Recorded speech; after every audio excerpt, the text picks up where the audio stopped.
Why do people that have been involved with a narcissist question if they're one? Typically, the narcissist is trying to leverage that a lot of times to make them doubt themselves, come into a place of power, and also because of reactive abuse, like how they put that crazy feeling. Are all narcissists sex addicts? No, I wouldn't say. All narcissists are cheaters. I put a okay, funny inside thing. Okay, whatever you want to call it. Okay, so I put up a post. So we're trying to do like little quotes and stuff like that. Typically, those quotes are coming from my YouTube videos or just stuff that I think about. But we're typically putting up different quotes. So I put up a quote the other day that said, "All narcissists are cheaters." Period.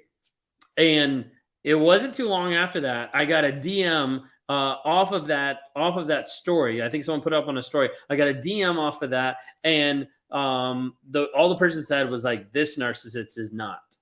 Or something like that. It was like, I'm not a cheater. Like that was like what it was. And in that moment, I like chuckled because I was like, wherever you land with this, I don't really care. I'm just trying to give an illustration. In that moment, I chuckled. I was like, I felt like Elon Musk, like putting something out there just to sniff out the bots. I was like, oh, let me put this out there. And all the people that like type back, I don't cheat. I'm like, oh, you might be a narcissist. I'm not saying you are, but you might be a narcissist. So, but yeah, so it was really funny when I saw that. I was like, you had to go out of your way to be able to tell me that you weren't a cheater versus just living your life like you're not a cheater. I don't know. It's really interesting. Well, narcissists love bomb for 10 years, then discard. Isn't that exhausting? Not if you're giving them supply and not if you're not causing them, accountability and responsibility. Like not if you're causing them like a rub. Okay.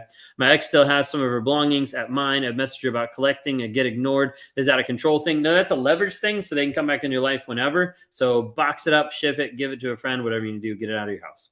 Okay. What video do you suggest I watch with my husband? None.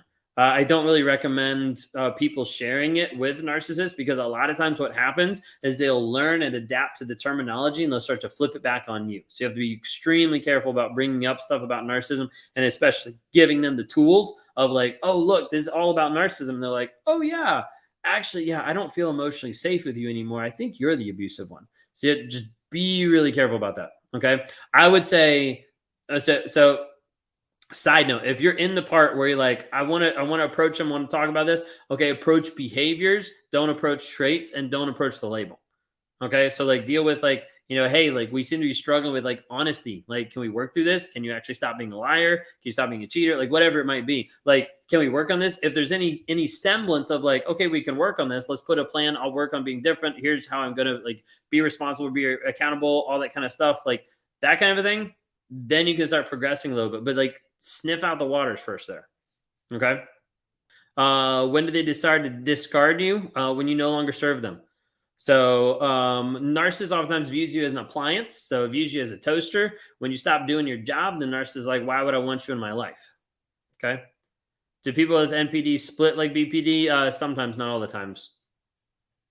Well, I focus on the behavior versus terminology. For that specific question, I was answering someone specifically to their situation where they wanted to talk to the narcissist, which I typically don't recommend at all. But to answer the question specifically, like if they're going to actually talk to that person about something, I would say go after the actual like behaviors, not the traits and not the terminology. Because when you do, a lot of times narcissists will take that, flip it around back on you, or will do their own research and then come back to you being like, yeah, you're the abusive one. They'll flip it all back on you. Okay.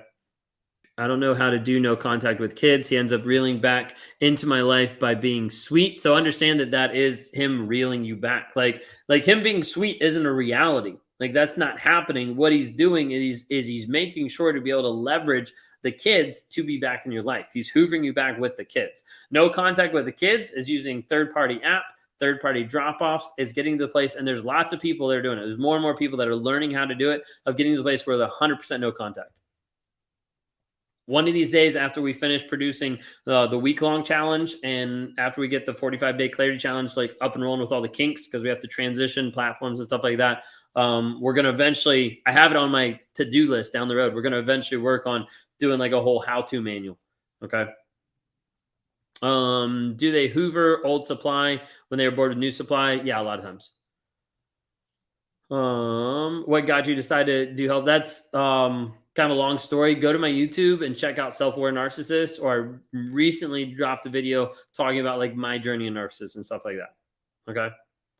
The app drives them crazy. Yeah, third party app drives narcissists crazy, but it's absolutely essential. One thing I need you to understand, and I've been coaching a lot of people recently with this, and they've had a lot of success in dealing with a narcissistic partner and dealing with kids. Especially, this works really well if you already have an agreement, if you've already signed different stuff, like if it's already like this is the custody agreement, this is what it is, all this kind of stuff. Like when this happens, so you've got the agreement, you've got it signed, like it's all cut in stone. There's nothing else like tied. Okay. Then when they start bringing up other stuff or kind of like veering away from the agreement, all you're going to be doing is copy paste. I've been telling people about this, and we've seen some really good responses from it. Really good from them getting clarity, not from the nurses. Nurses, like, falls apart, but it's fine. It's whatever. But like copy paste of like, oh, I want to do an extra night. Oh, here's the agreement. Oh, but like, hey, can I pick them up? Oh, here's the agreement. Oh, but hey, I want to bring them back early. Oh, here's the agreement.